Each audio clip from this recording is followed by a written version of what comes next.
Have you ever had a buyer who is coming from a really bad situation with their current home, and yet they still weren't in any rush to buy from you?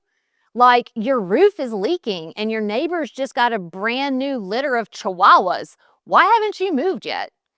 People move because something in their life isn't working for them, and yet sometimes they just have a hard time realizing it. Today, we're talking about how to turn dissatisfaction into urgency. Welcome back to the 5-Minute Sales Training. If you're loving this weekly series, make sure you let YouTube know by liking every episode. Today, we're talking about turning dissatisfaction into urgency. Dissatisfaction with the buyer's current home always exists, but it's not always obvious.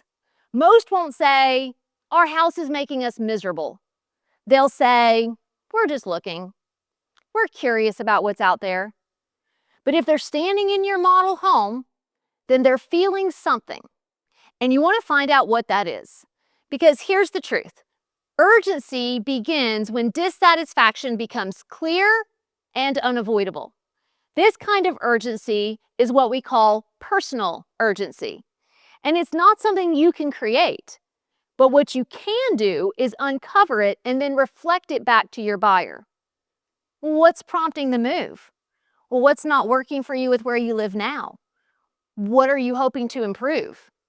When you ask these questions, you're holding up a mirror. And when the buyer hears themselves say the uncomfortable truth out loud, that's what raises their urgency to move.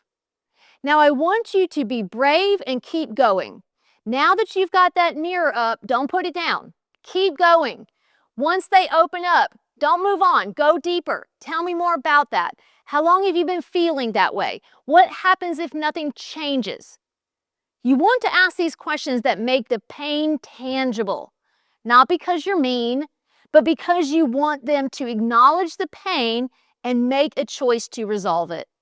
Because once their dissatisfaction is real and it's named, your part is to create a solution for that problem.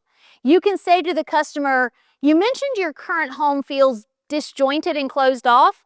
Well, listen, I've got a really great open plan that is designed for calm and flow." Or, "Your kids are old enough now that they really need their own bathroom. The home that I have in mind will make sure everyone gets their own space to get ready in the morning." This is why holding up that mirror and letting them get a good look at their pain points is actually kindness. Because now you're not just selling a home, you're solving their problem.